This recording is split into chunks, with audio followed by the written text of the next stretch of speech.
Hello, everyone, and welcome to round 5. Yeah, did you enjoy your lunch? I did. I had a great lunch. How about you? Yeah, I had a tuna sandwich and I put a load of laundry away Excellent. because We that's can what do you're that able to do because when you're we're remote. because we're here in Lorcana space, so we're able to do Exactly. whatever we like. Yes. Okay, speaking of Lorcana space, we've been seeing these wonderful story trailers that are released with each new set that comes out, and they are just so wonderful. And if there's anyone out there who doesn't know, there is an entire universe and story woven into the game of Lorcana. We see it in the art, on the cards, and the flavor text. It's really, really fun.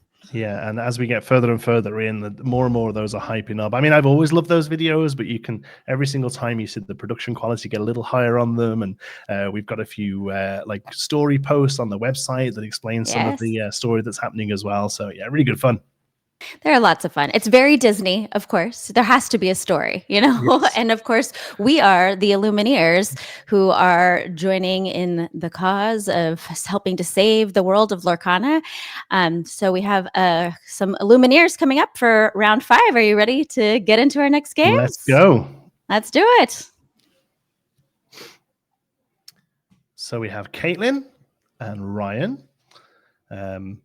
They're moving into round 5. I think points-wise, they're a little off from each other, but they're pretty close as we go on. Obviously, as the rounds continue, these things, sort of will come out of your wash, and you're mostly playing against people of a similar level at this point. So we have a Captain Hook there being inked into a Cursed Merfolk. So we've got Steel Emerald from Kaitlynn. Emerald Steel, yes. So that's a deck that we've already seen today. But like you said, there's a lot of variations within Emerald Steel. And we see Emerald over here on Ryan's side as well, with that Fire Tuck going down into his Inkwell. And a Steel Robin Hood. So a little bit of a mirror match here. It is a mirror match as far as colors go. Obviously, there, like you said, there are different builds we can see. You would imagine with the Friar Tuck, Ryan's running a bit more of a discard heavy one, perhaps. Kaitlynn with a Flynn Rider there going into the Inkwell, and another Merfolk. Another Merfolk. It's a very aggressive start, and a Robin Hood coming down. So she's going to quest for 2 with the Merfolk and pass it over. Absolutely. That Cursed Merfolk really is for a more, I guess, aggro build of the Emerald Steel is like your perfect turn 1 play that you want to see. Yes, yeah, exactly. And a lot of the time, as we said before, you're going to quest for 2, and then it's most likely going to get banished. But if you can't turn a Cursed Merfolk sideways for 2 lore, then they shouldn't be in your deck. That is what they are there to do. And there we see exactly that, the Robin Hood there. Banishing in a challenge, and Prince John getting discarded. Another Merfolk and another Robin Hood. So very, very much a mirror match at the moment. Very much so. Yeah, the Cursed Merfolk are super fun. And we even see Ursula over here on Kaitlynn's side. So that's some nice flavor there with Ursula and her Cursed Merfolk on the board. Very fitting. And like you said before, if you're inking a bomb, it's because you want to play that bomb, and that's exactly what we saw here. The Ursula Deceiver of All in the Inkwell, so that one can get played. Obviously, against Steel, a lot of things that can remove the Ursula here, but if she sticks, there's some really good fun stuff you can sing with her. Absolutely. We got the other Ursula down on Ryan's side. What songs do you think we might see coming in? Oh, there's one. There's one.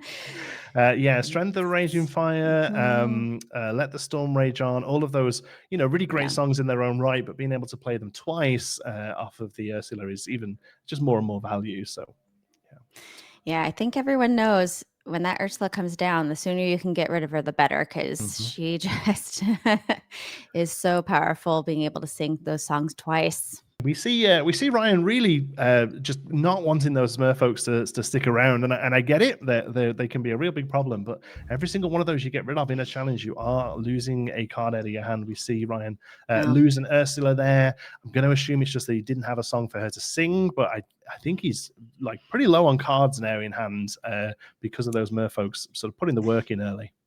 Sure, and with Emerald Steel, having cards in hand is you need that to play the game. Where's the play here to get more cards in hand on Emerald Steel? Yeah, the card draw is something the colors suffer from, really.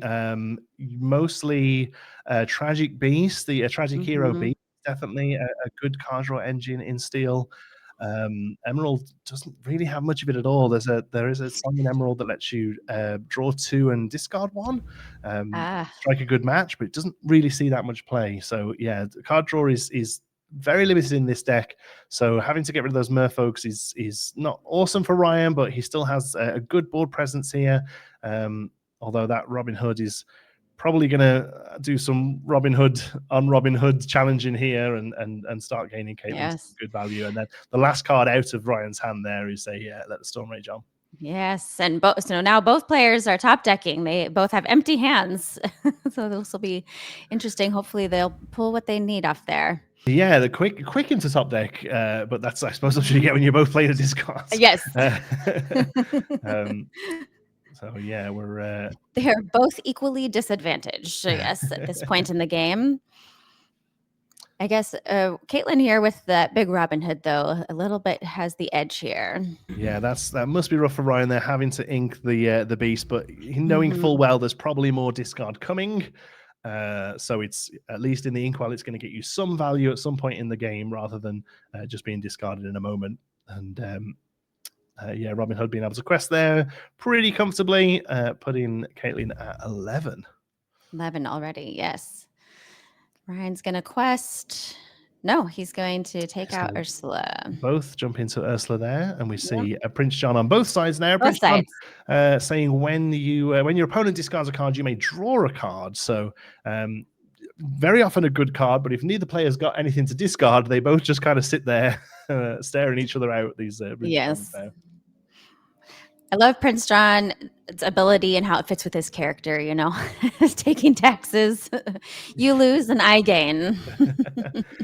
So we're seeing the champion of Sherwood really putting some work in here, obviously gaining 2 lore every time it banishes a character in a challenge, and that's twice it's been able to do that in this game here. So yeah, a lot of value off that. Kaitlyn is really just like slow and steady here, just a few lore gain each round, and yeah.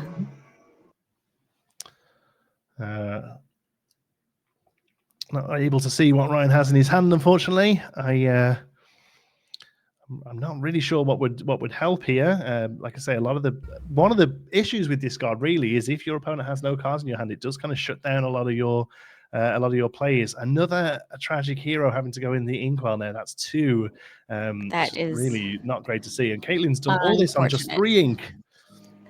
That is really impressive. Actually, I didn't even realize that she just still had 3 ink there, and she goes up to 17 now, and Ryan is there we go. calling that game. Yes. Game 2. I don't think there's pretty much anything other than the sort of targeted removal of steel. There's very little there with 4 ink on the board that Ryan could do. Wow, that was quick.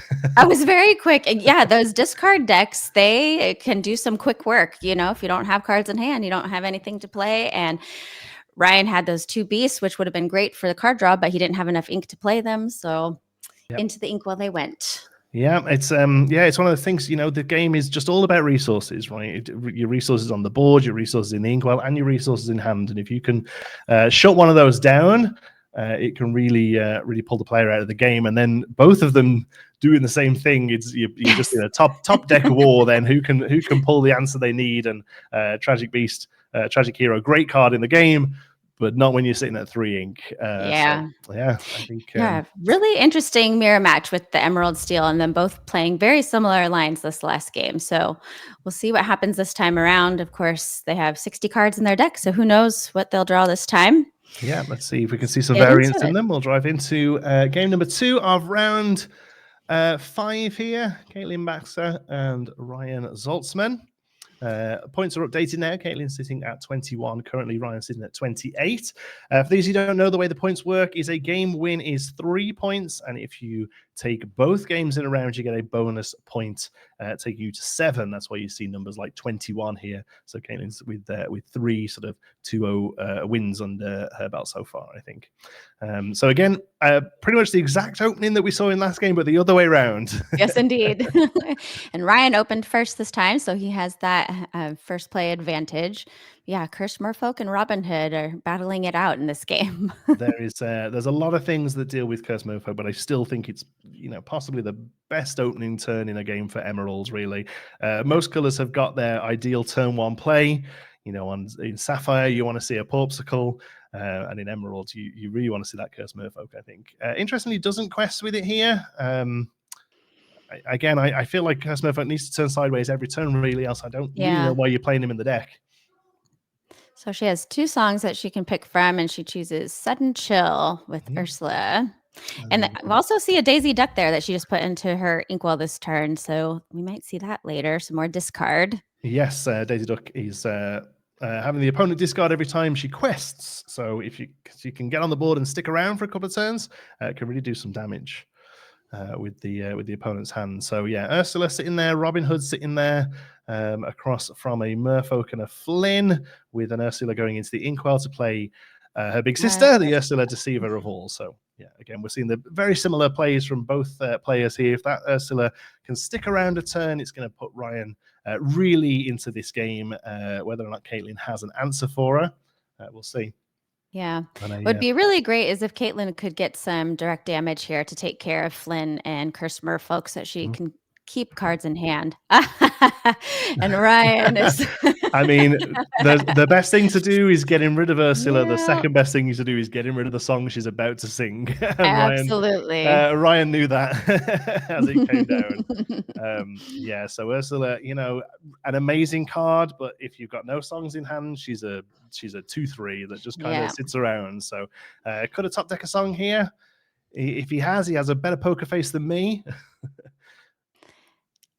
Let's see. Prince John. That's the Prince John. He is going to quest for 4 there. And now we see those Flynn's and Merfolks doing what they were built to do, which is to quest away and let your opponent deal with them. Give your opponent difficult decisions. Yes, there are things that remove them, but when you have no cards in your hands, you want to get your opponent there as well. The Robin Hood here is kind of huge because wow, that's even bigger. Robin Hood being able to come down and sing a Grab Your Sword there and doing 2 damage to everything, pretty much wiping Ryan's board. The Ursula Deceiver does stick around, but yeah, that was kind of huge. That was really huge. Yeah, Grab Your Swords does 2 damage to all opposing characters, so that was really wonderful play by Kaitlynn there. Friar Tuck, exactly when you want him. I'll be honest with you, I'm not a huge fan of Friar Tuck. He basically says that whoever has the most cards in their hand discards a card when he's played. And if you're doing well in a discard deck, that's you normally. So here it was perfect. But yeah, it's a card I tried in this deck for a little while and never really gelled with it. Obviously, got a bit of value out there for Ryan. So he is inkable though. So if you find yourself in the position where you would be the one discarding, you could just use it for ink. This is very true, yeah. Ursula goes, she never got to sing. Poor Ursula, the pop star.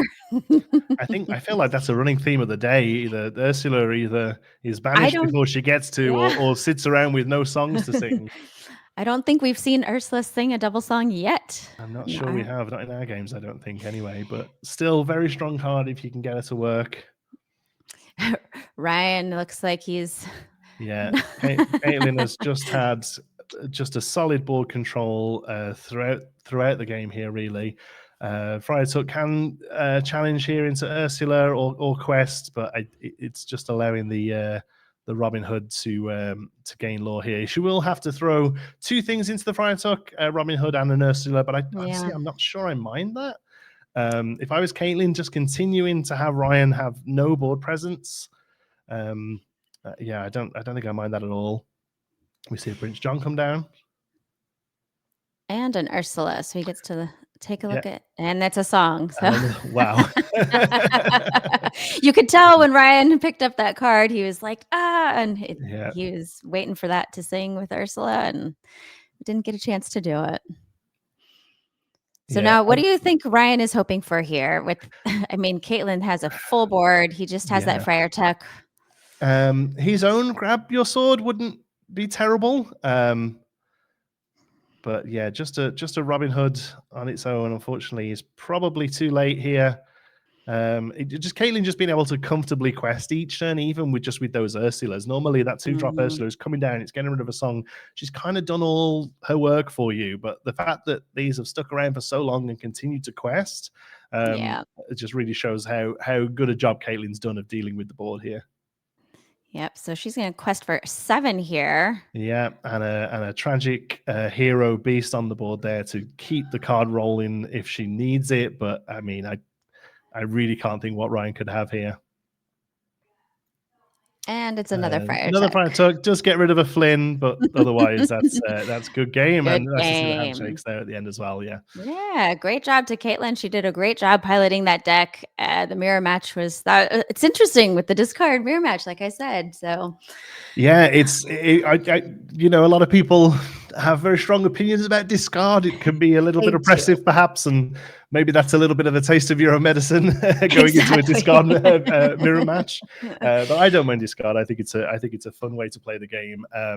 But yeah, it just shows you how quickly you can get into that sort of top deck gameplay when you're both just getting rid of cards out of opponents' hands. Yeah, absolutely. And then those poor Ursulas, they haven't been able to do what they were meant to do, which is too bad. So hopefully, a future game we'll see some Ursula get to sing some songs. Yeah. But we are ready to move on to our next match. Yes. Mm-hmm. I don't know. I'm not sure if we're going straight into it, or if we have a quick interval for you. Interval. Tannon's been doing such a wonderful job chatting with players. Yes. Okay, so here's a quick question for you. He was talking to Aaron about what ride you would rope drop at Disneyland or at Disney. What would be your rope drop ride? Oh wow!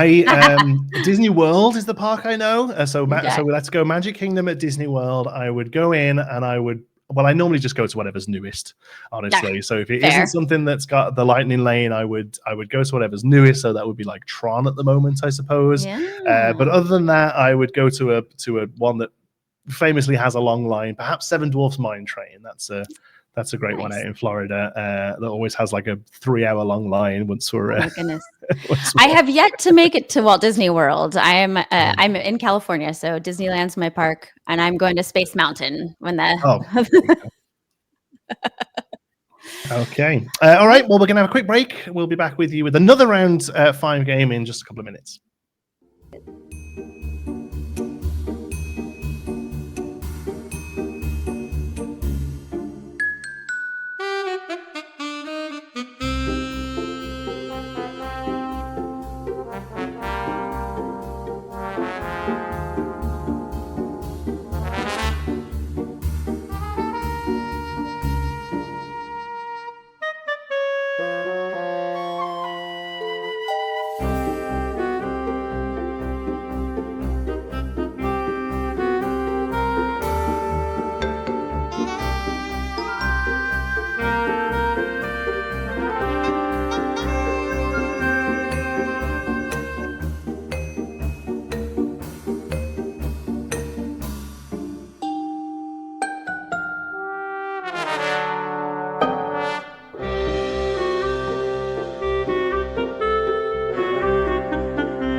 Hey